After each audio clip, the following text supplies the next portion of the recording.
అకాల వర్షం వడగళ్ల వానతో నష్టపోయిన రైతులను ఆదుకోవాలని రాజన్న సిరిసిల్ల జిల్లా బీజేపీ అధ్యక్షులు రెడ్డపైన గోపి అన్నారు. రాజన్న సిరిసిల్ల జిల్లా ముస్తాబాద్ మండలం బదనకల్ వెంకట్రావుపల్లి గ్రామంలో వడగళ్ల వర్షానికి దాదాపు 500 ఎకరాల పంట నష్టం వాటిల్లింది. అకాల వర్షానికి నష్టపోయిన రైతులను బీజేపీ పార్టీ జిల్లా అధ్యక్షులు గోపితో పాటు పలువురు బీజేపీ నాయకులు కలిసి పంటలను పరిశీలించారు. వారు మాట్లాడుతూ కేంద్ర ప్రభుత్వం అమలు చేసిన ఫసల్ బీమాను గత ప్రభుత్వం అమలు చేయలేదని, ప్రస్తుత కాంగ్రెస్ ప్రభుత్వం కూడా అమలు చేయడం లేదని ఆగ్రహం వ్యక్తం చేశారు.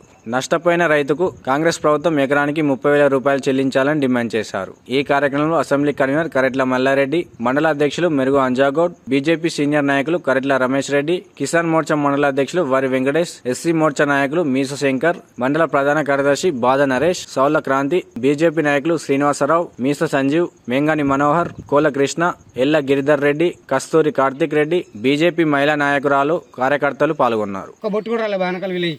కాలువల కాడికి ఒక 2 నెలల నుండి తిరిగినా కూడా కాలువలు రాలేదు. ఈ కాలువలు రాక కరెంట్ ప్రాబ్లం కొద్దిగా ఉన్న నీళ్ళతో పంట పండించుకుంటే ఈ ప్రకృతి వైపరీత్యం వల్ల రాళ్ళు పడి నష్టపోతున్నాం. ఆ కాలువల గురించి పట్టించుకునే నాయకుడు సరిగ్గా లేడు. ఊళ్ళే లేడు. ఈ మండలంలో కూడా బానకల్కు 2 రకాల కాలువలు ఉన్నాయి. రంగనాయక కాలువ ఉంది, మల్లనసాగర్ కాలువ ఉంది. కాలువ నీళ్ళు కూడా ఇంతవరకు రా ఊళ్ళకు 2 నెలలు కాలువల చుట్టూ తిరిగినా ఇంతవరకు రాలే ఊళ్ళకి కాలువ. ఈ ఉన్న వాటితోటి కష్టపడి తెలంగాణ పొద్దున్నాక బాయిల కాడి పంట పండించుకుంటే ప్రకృతి వైపరీత్యం కారణంగా ఈ ఉన్న పంట నష్టం జరుగుతుంది. 50% ఏవో ఒక్కొక్క వరి చేనులో రాళ్ళ వర్షానికి వడ్లు రాలిపోయినాయి. అవి కోస్తే కూడా మిషన్ ఖర్చులకు సరిపోవు డబ్బులు.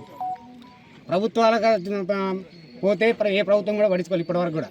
ముస్తాబాద్ మండలం బదనకల్ గ్రామంలో మరి ఈ బదనకల్ గ్రామము వెంకట్రావుపేట గ్రామంకు వెంకట్రావుపల్లి గ్రామంకు 1800 ఎకరాల వ్యవసాయ ఏరియా ఉంది. దాంట్లో నిన్నటి వానకు సుమారు 500 ఎకరాల పంట నష్టం జరిగింది. మరి రైతులు ఏసంగి పంటలో నీళ్లు చాలక నిన్నటిదాకా ఇబ్బందికర వాతావరణం ఉండే, పైప్ లైన్లతోటి నీళ్లు కొనుక్కొని ట్యాంకర్లు కొనుక్కొని నీళ్లు పట్టే పరిస్థితి ఉండే. మరి అట్లా ఉన్నదానికి ప్రకృతి కూడా రైతన్న మీదనే మూలిగే నక్క మీద తాటికాయ పడ్డట్టుగా ప్రకృతి కూడా వాళ్ళను కోపం చేసి మన నిన్నటి రోజున ఏదైతే వడగళ్ల వానకు 500 ఎకరాలు నష్టపోయినరు బదనకల్ గ్రామంలో. మరి రైతులు ఎకరానికి 25,000 సుమారు 25 నుండి 30,000 లాగోడు పెట్టి దీనికోసం పంట కోసం ఎదురు చూస్తున్నారు. మరి పొట్ట దశలో ఉన్నది చేతికి రాకుండా పోయింది నిన్నటి రోజున. మరి ఉన్నాయి పంటల కోసం నీళ్ళు ఇయ్యరు, నీళ్ళు ఇస్తే కొనుగోలు ఉండదు, కొనుగోలు ఇస్తే ధర ఉండదు.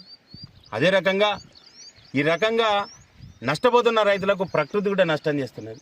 మరి రైతన్ననే వీటన్నిటికీ బాధపడాలా, రైతన్ననే వీటన్నిటికీ భాగస్వామి కావాలన్నా మరి ప్రభుత్వాలు ఆలోచన చేయాలా. తప్పకుండా ఇప్పుడు మేము రాంగ దారిలో అగ్రికల్చర్ ఆఫీసర్ గారు కలిసిండ్రు, అంచనాలు వేసుకుంటున్నాం అంటున్నారు. గత ప్రభుత్వం అంచనాలు వేసుడికే పరిమితమైంది. మరి మీరు కూడా అదే తోవల నడుస్తారా? మరి రైతాంగాన్ని కాపాడుకుంటారా? ఏదన్నా ఒకటి మీరే నిర్ధారించుకోవాలా. మరి రైతులందరికీ సహాయం చేసి పంట నష్ట పరిహారం వచ్చేదాకా భారతీయ జనతా పార్టీ పోరాటం చేస్తుందని పత్రికాముఖంగా తెలియజేస్తున్నాం. భారత్ మాతాకి జై.